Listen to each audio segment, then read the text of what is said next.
Okay, thank you very much. This is big stuff, and we appreciate you being here. Late last night and early today, at my direction, the United States Armed Forces conducted an extraordinary military operation in the capital of Venezuela. Overwhelming American military power, air, land, and sea, was used to launch a spectacular assault. And it was an assault like people have not seen since World War II.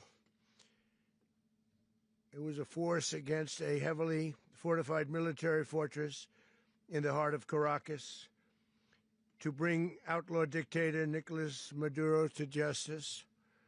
This was one of the most stunning, effective, and powerful displays of American military might and competence in American history. And if you think about it, we've done some other good ones, like the attack on Soleimani, the attack on al-Baghdadi, and the obliteration and decimation of the Iran nuclear sites just recently in an operation known as Midnight Hammer, all perfectly executed and done. No nation in the world could achieve what America achieved yesterday, or frankly, in just a short period of time. All Venezuelan military capacities were rendered powerless as the men and women of our military, working with U.S. law enforcement, successfully captured Maduro in the dead of night. It was dark. The lights of Caracas were largely turned off due to a certain expertise that we have. It was dark, and it was deadly. But captured along with his wife, Celia Flores, both of whom now face American justice. Maduro and Flores have been indicted in the Southern District of New York, it's Jay Clayton, for their campaign of deadly narco-terrorism against the United States and its citizens. I want to thank the men and women of our military who achieved such an extraordinary success overnight with breathtaking speed, power, precision, and competence. You rarely see anything like it. You've seen some raids in this country that didn't go so well. They were an embarrassment. If you look back to Afghanistan, or if you look back to the Jimmy Carter days, they were different days. We're a respected country again, like never before. These highly trained warriors, operating in collaboration with U.S. law enforcement, caught them in a very ready position. They were waiting for us. They knew we had many ships out in the sea, just sort of waiting. They knew we were coming. So they were in what's called a ready position. But they were completely overwhelmed and very quickly incapacitated. If you would have seen what I saw last night, you would have been very impressed. I'm not sure that you'll ever get to see it, but it was an incredible thing to see. Not a single American service member was killed, and not a single piece of American equipment was lost. We had many helicopters, many planes, many people involved in that fight. But think of that, not one piece of military equipment was lost, not one service member was, more importantly, killed. The United States military is the strongest and most fearsome military on the planet by far. With capabilities and skills our enemies can scarcely begin to imagine. We have the best equipment anywhere in the world. There's no equipment like what we have. And you see that even if you just look at the boats. You know, we've knocked out 97% of the drugs coming in by sea. 90%. Each boat kills 25, on average, 25,000 people. We knocked out 97%. And those drugs mostly come from a place called Venezuela. We're going to run the country until such time as we can do a safe, proper, and judicious transition. So we don't want to be involved with having somebody else get in, and we have the same situation that we had for the last long period of years. So we are going to run the country until such time as we can do a safe, proper, and judicious transition. And it has to be judicious because that's what we're all about. We want peace, liberty, and justice for the great people of Venezuela, and that includes many from Venezuela that are now living in the United States and want to go back to their country. It's their homeland. We can't take a chance that somebody else takes over Venezuela that doesn't have the good of the Venezuelan people in mind. We've had decades of that. We're not going to let that happen. We're there now, and what people don't understand, but they understand as I say this, we're there now, but we're going to stay until such time as the proper transition can take place. So we're going to stay until such time as we're going to run it, essentially, until such time as a proper transition can take place. As everyone knows, the oil business in Venezuela has been a bust, a total bust, for a long period of time. They were pumping almost nothing by comparison to what they could have been pumping and what could have taken place. We're going to have our very large United States oil companies, the biggest anywhere in the world, go in, spend billions of dollars, fix the badly broken infrastructure, the oil infrastructure, and start making money for the country.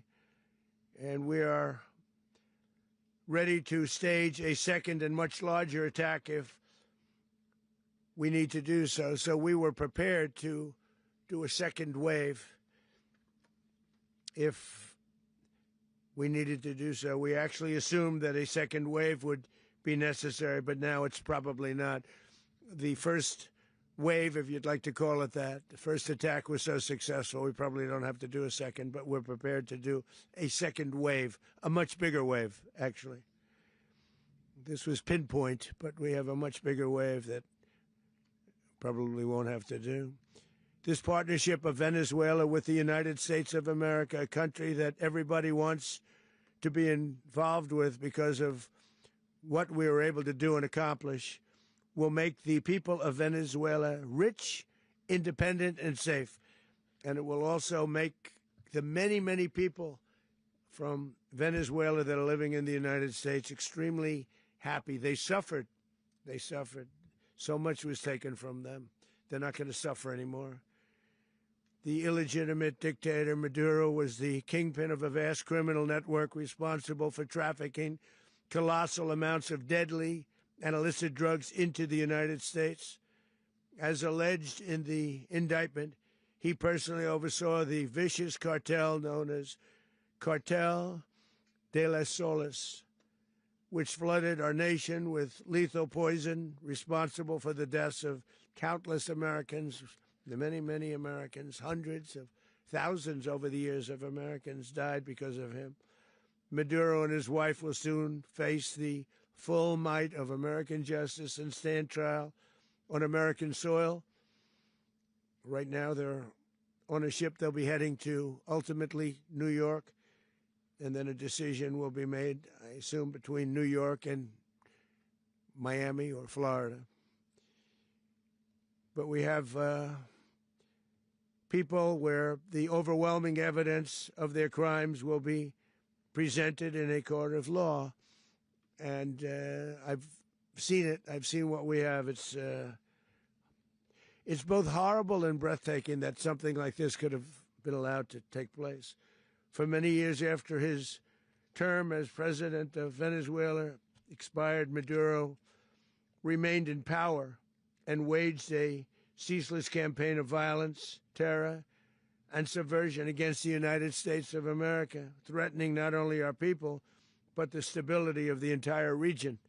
And you all saw it. In addition to trafficking gigantic amounts of illegal drugs that inflicted untold suffering and human destruction all over the country, all over, in particular, the United States, Maduro sent savage and murderous gangs, including the bloodthirsty prison gang, Tren de Aragua, to terrorize American communities nationwide. And he did indeed.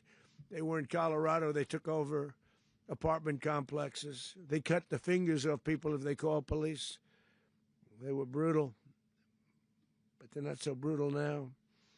And I just have to congratulate our military, Pete and everybody, and our National Guard, because the job that they've done, whether it's in Washington, D.C., where we have a totally safe city, where it was one of the most unsafe cities anywhere in the world, frankly, and now we have no crime in Washington, D.C.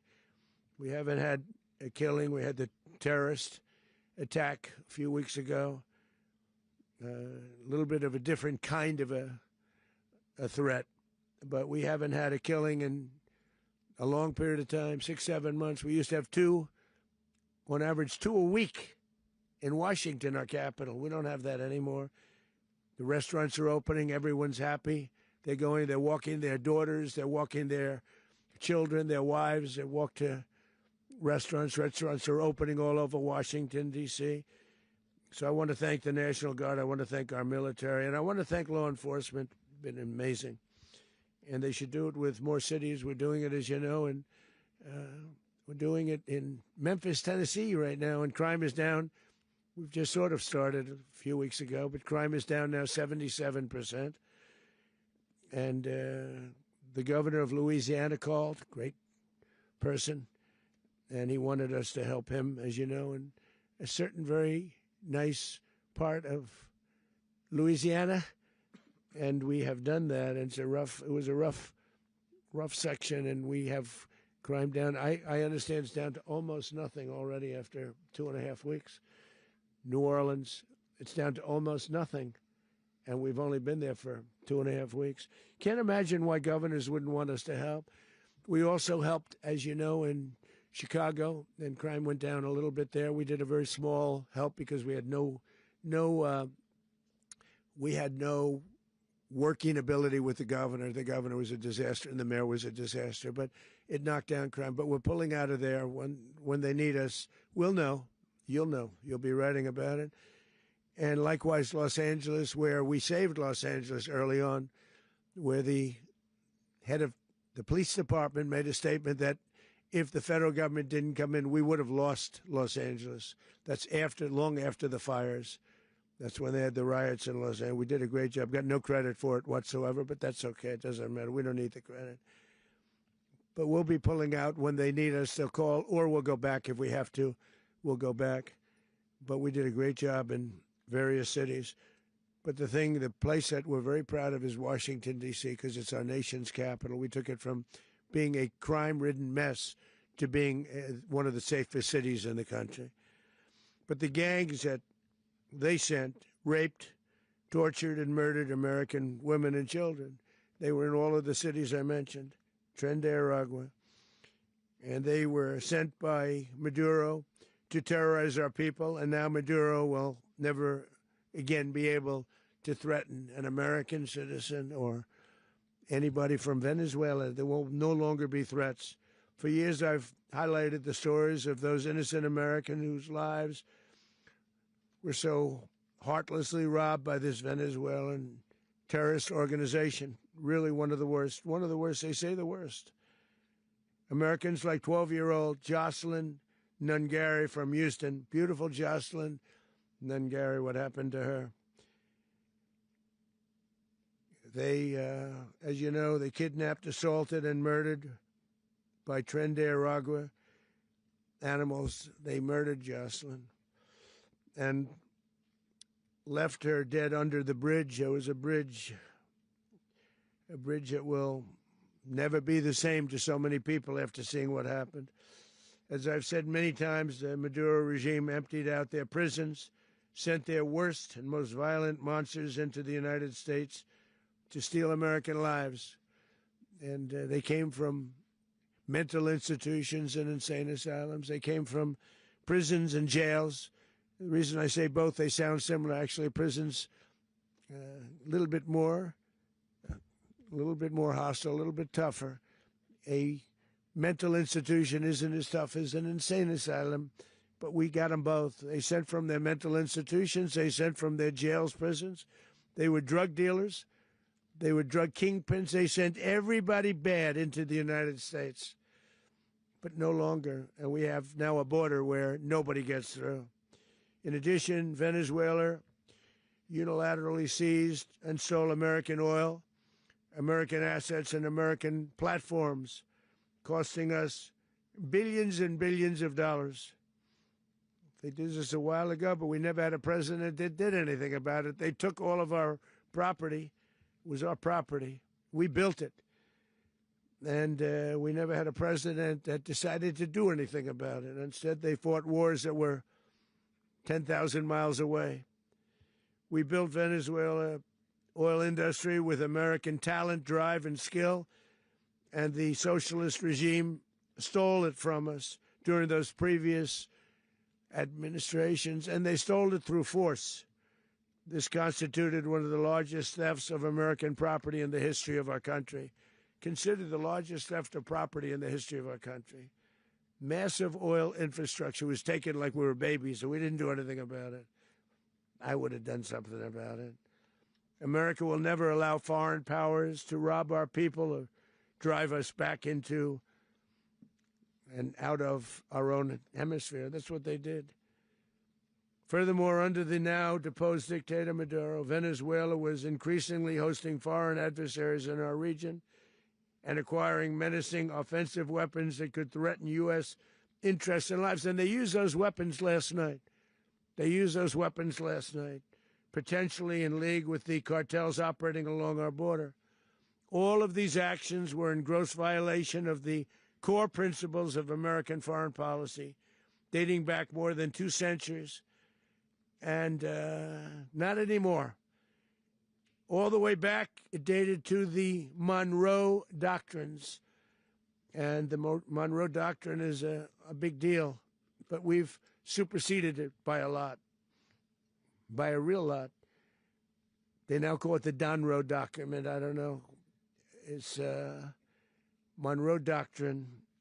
We sort of forgot about it. It was very important, but we forgot about it. We don't forget about it anymore. Under our new national security strategy, American dominance in the Western Hemisphere will never be questioned again. Won't happen. So just in concluding, for decades, other administrations have neglected or even contributed to these growing security threats in the Western Hemisphere. Under the Trump administration, we are reasserting American power in a very powerful way in our home region. And our home region is very different than it was just a short while ago. The future will be, and we did this in my first term. We had great dominance in my first term, and we have far greater dominance right now. Everyone's coming back to us. The future will be determined by the ability to protect commerce and territory and resources that are core to national security. These are core to our national security. Just like tariffs are, they've made our country rich, and they've made our national security stronger than ever before. But these are the iron laws that have always determined global power, and we're going to keep it that way. We will secure our borders. We will stop the terrorists. We will crash the cartels, and we will defend our citizens against all threats, foreign and domestic. Other presidents may have lacked the courage or whatever to defend America, but I will never allow terrorists and criminals to operate with impunity against the United States. This extremely successful operation should serve as warning to anyone who would threaten American sovereignty or endanger American lives. Very importantly, the embargo on all Venezuelan oil remains in full effect. The American Armada remains poised in position, and the United States retains all military options until United States demands have been fully met and fully satisfied. All political and military figures in Venezuela should understand what happened to Maduro can happen to them, and it will happen to them if they aren't just, fair, even to their people. The dictator and terrorist, Maduro, is finally gone, and Venezuela people are free. They're free again. It's been a long time for them, but they're free. America is a safer nation. This morning, it's a prouder nation this morning because it didn't allow this horrible person and this country that was doing very bad things to us. It didn't allow it to happen. And the Western Hemisphere is right now a much safer place to be. So I want to thank everybody for being here. I want to thank General Raisin Kane. He's a fantastic man. I've worked with a lot of generals. I worked with some I didn't like. I worked with some I didn't respect. I worked with some that just weren't good. But this guy is fantastic. I watched last night one of the most precise attacks on sovereignty. I mean, it was an attack for justice. And I'm very proud of him, and I'm very proud of our Secretary of War, Pete Hegseth, who I'm going to ask to say a few words. Thank you very much. Mr. President, can you explain how the U.S. will run Venezuela? Well, thank you, Mr. President. Finally, a commander-in-chief the world respects and the American people deserve. And as the President said, words can barely capture the bravery and the power and the precision of this historic operation. A massive joint military and law enforcement raid flawlessly executed by the greatest Americans our